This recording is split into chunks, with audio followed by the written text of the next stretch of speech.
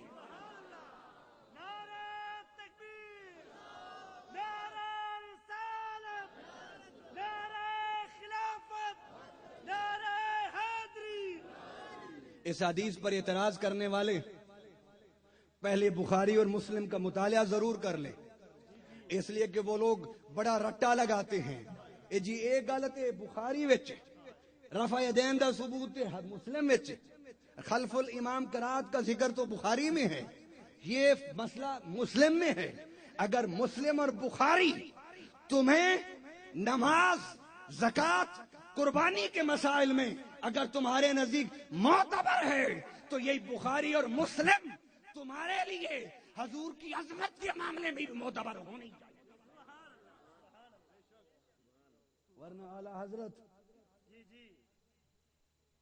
ورنہ علامہ اقبال رحمت اللہ علیہ نے انہی لوگوں کو دیکھ کر کہا تھا، کیا کہا تھا؟ بے عشق نبی پڑھتے ہیں جو بخاری، آتا ہے بخار ان کو بخاری. ارے جب دل میں یہ بات بیٹھ جائے کہ نبی تو نعوذ باللہ مجھ جیسا ہے، پھر حضور کی عظمت کی ساری حدیثیں نظر سے اوجھل ہو جاتی ہیں. اوجھل ہوتی نہیں بلکہ اللہ اوجھل قرار دیتا ہے تاکہ میرے نبی کا گستاخ ہدایت سے محروم رہے. اللہ اکبر.